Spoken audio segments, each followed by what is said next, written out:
Let's start off the Sunday 6th with one of the biggest regular season games in NFL history. Of course, the Minnesota Vikings and the Detroit Lions at Ford Field. This is our Victory Unlocked. It's brought to you by Zillow.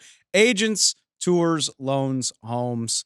The Lions with a huge home win. They beat the Minnesota Vikings 31-9 in a game that I will argue was much, much closer than the final score is going to indicate. I think people are going to try to act like the Lions ran away with this. Very much in doubt up until maybe late third quarter, early fourth, a much more competitive game than I think the final score indicates. But is the Lions who get the win and the number one seed and the bye and all of that good stuff. We talked about the stakes heading into the weekend.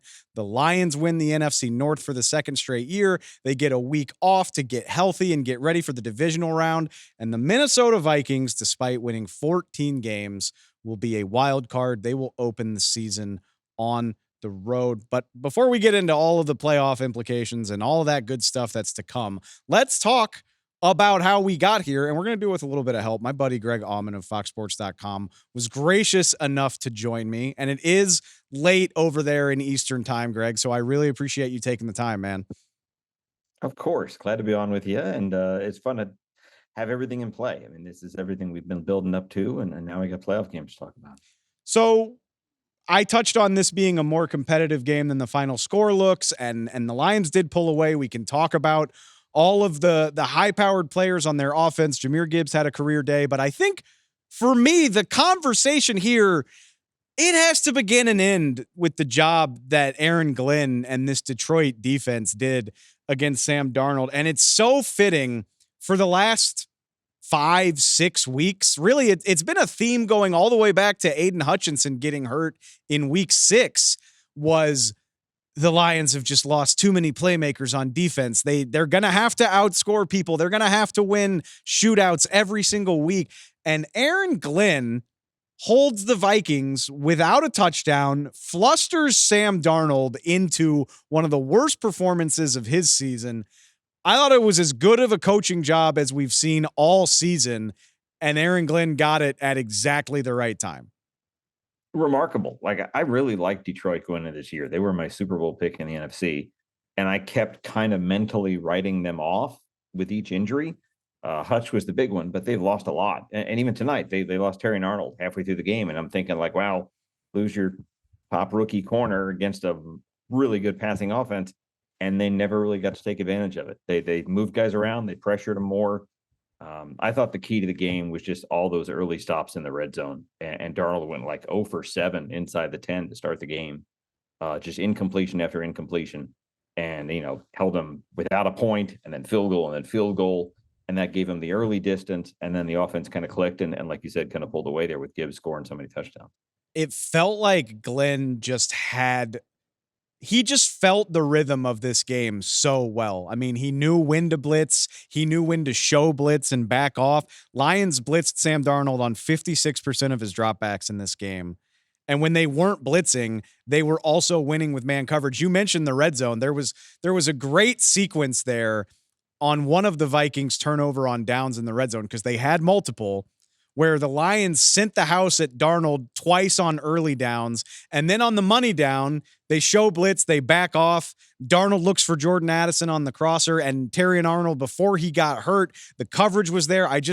Like I said, it just felt like he knew when to push every button at the exact right time. They only sacked Darnold twice in this game, which is not a crazy amount at all. But if you watched it, you just know he never felt comfortable. It never felt like he felt good about what he was looking at. It was the way they were able to change the picture on him. I can't say enough about how impressive it was. Yeah, I mean, this should be. I felt like this was two of the best defensive coordinators in the NFL this year in Aaron Glenn and Brian Flores.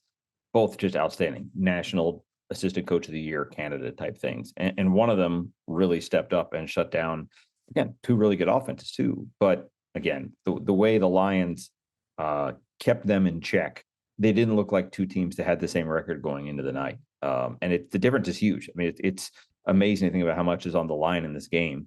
And the two teams with the same record, one of them gets the week off and gets to host a divisional game. The other one has to go on the road across the country and go to that team's to set up this rematch in 2 weeks, probably.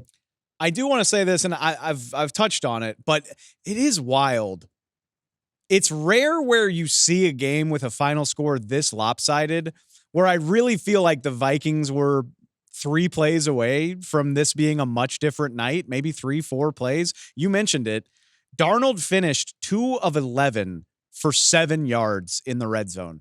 Minnesota got down there 4 times. They come away with no touchdowns, 2 field goals, and 2 turnover on downs. If a couple of those money plays go a different way, you're talking about a completely different game. And then for me, this is if I had to pick a play where it really felt like things swung, Andrew Van Ginkel also had a chance at a pick 6 in this game, and he drops it, which is, I mean, it's cruel anyway, but when this is a guy that's done it multiple times this season, you know he can make those sorts of plays. If he gets it, it cuts it to, it was 17-9 at the time. That cuts it to potentially a tie game or at least a 1 or 2 point game. He drops it, and then a handful of plays later, Jahmyr Gibbs is celebrating in the end zone. Even as late as the early fourth quarter, it felt like Minnesota still had a chance here, and it just felt like they didn't make any of those big inflection plays in this game. Yeah, I felt like the key for Minnesota this year has just been that their front office hit on every free agent signing, from Darnold, obviously being who he's been, to Van Ginkel and Grenard. And those guys didn't have great games. And those are kind of a big part of the problem for why they didn't win this game is missed opportunities. And like you said, Darnold in the red zone and dropping a pick 6. They've counted on their newcomers and their free agents to lead this team, and they just didn't do it tonight. And Detroit, at the same time, kind of this homegrown team that has so many young players and draft picks and guys like Gibbs and Campbell and Branch and these second-year guys, they're really stepping up well. They won it. I mean, they got it done tonight. I want to try this take out, and you tell me how you feel about it. It sounds, maybe it sounds silly, because look, the Kansas City Chiefs rested their starters. They had the number 1 seed in the AFC locked up a week ahead of time. They are in prime position to three-peat. And if they do, that's obviously what we're going to remember, is this unprecedented, accomplishment that we've never seen in the Super Bowl era. But the regular season, weeks 1 through 18, before we get to the playoffs, for me, this regular season has been defined by the Detroit Lions, by losing that NFC title game, knowing that the target was going to be on their backs, that they were the hunted team in the NFC, and really delivering on it even better than I think you could have expected, because 15 wins and needing every single one of them to get the bye week. I mean, that is a tall order, and they managed to pull it off despite the injuries, despite everything. Like I said, we'll see how this ages in the postseason, but right now it just feels like they've been the team of this year. Absolutely. And I mean, it's one of those, when you think about head coaches and hires that'll come out in this cycle, again, the Lions could easily lose both their coordinators and lose Ben Johnson and lose Aaron Glenn to primo jobs. I mean, this is the model now. I think this is the team, the culture, even maybe more so than Andy Reid has with, multiple championships here, is the culture that Dan Campbell has in Detroit and the model that you want to emulate. It hasn't led to even a Super Bowl yet, but I think just the consistent winning in the last 2 years. And honestly, I mean, to watch Detroit this year, their point differential, I forget what it finished at now, but off the charts in terms of dominating teams, never taking their foot off the gas, putting up ridiculous offensive numbers. They're basically a touchdown a game better than they were last year. And they were good enough last year that everybody wanted Ben Johnson to be their head coach. So to get him back, to essentially get the same personnel back around him, this is why you do it, because that continuity lends to guys really being on the same page and playing at a high level.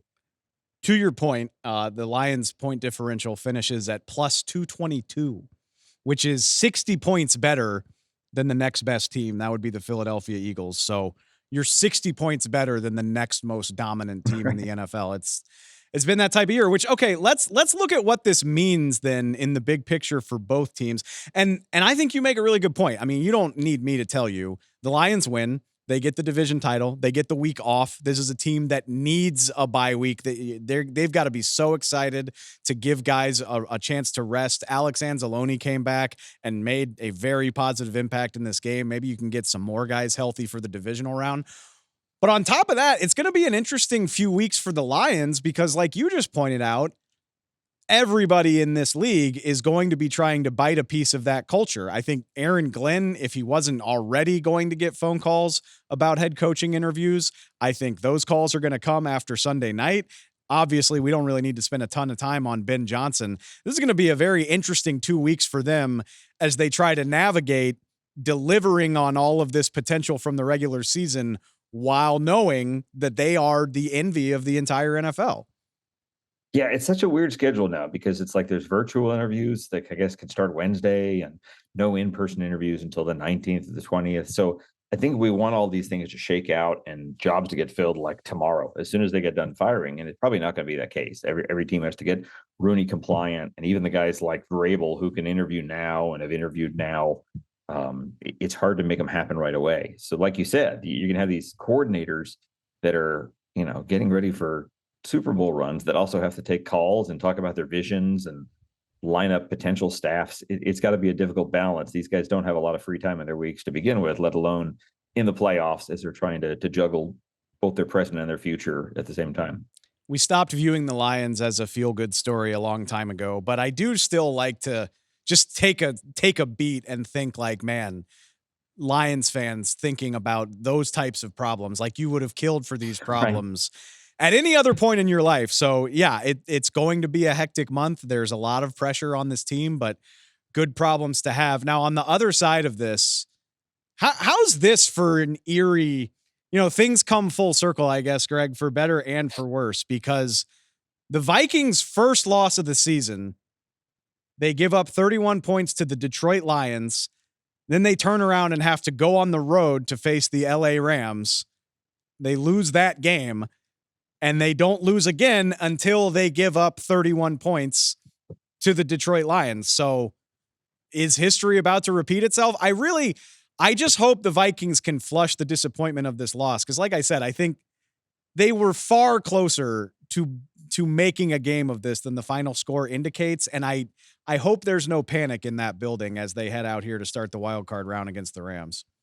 Yeah, absolutely. This is one of those where I really thought they had the momentum down the stretch. And again, I keep counting on injuries to matter for the Lions when they clearly don't. But I really like, with 3 weeks to go, I've been thinking Kevin O'Connell is the coach of the year right now. Just because the job he's done, losing a quarterback before the season started, kind of shifting plans and having the success he's had. I wonder about Dan Quinn now. There's other guys you can talk about, but I think what they've done is remarkable. And I think if they bounce back, if they play well and they win in Los Angeles, they're still going to be a team that has a lot of confidence going into a rematch, even if it's back in Detroit. I think, like you said, I think a rematch is much likely to be a closer game, the kind of game we hope tonight would be. And that'll set up as maybe the best of the divisional games right now, even though there's other teams that can come into play and other storylines that'll shape just based off who wins this first weekend coming up. It's a perfect underscore of how big this game was. Cause even having watched this whole thing, I firmly believe the Vikings can make a run at a rematch with Detroit, at a potential conference championship game appearance. I think they're capable of all of that stuff, but it's so much easier said than done when you now have to go on the road to face Matthew Stafford and those Rams receivers. And oh, by the way, that young Rams defense has a lot of fun players on it. And they now have some very useful tape to watch of Sam Darnold struggling against the blitz. It's a tough league, man. It hurts to think that a 14-win team could be a one and done in the playoffs. But even as highly as I feel about the Vikings, I think you have to acknowledge that is the penalty for losing a game of this magnitude. Right. I mean, this felt like a playoff game in terms of the implications, in terms of what it changes. It didn't eliminate one team, but I mean, it's a bye and then some. I mean, it makes your road. It's kind of like one of those double elimination tournaments where if you lose early, it's like you basically have to win an extra game and burn a couple of pitchers just to get back out of the consolation bracket. It feels like. So no, Minnesota's still right there. There's lots of teams that have either gone as well. I mean, Bucks won as a wild card a couple of years ago. Giants won as a wild card. Packers were won as a wild card. There's wild cards that have won Super Bowls. It just takes 4 games instead of 3, and it takes some time on the road. They've done that at Minnesota. Again, 14-win team. They're not going to scoff at anything they face here in the next couple of weeks. But again, they made their path harder by losing today. Greg, you just made a College World Series analogy in this That's right. podcast, and that's why you're the best. That's why I love talking to you. All right. I'm sure we will. I'm sure we'll check in with you as the playoffs go along, man. I appreciate it. Thanks so much. No problem. Thanks, Dave.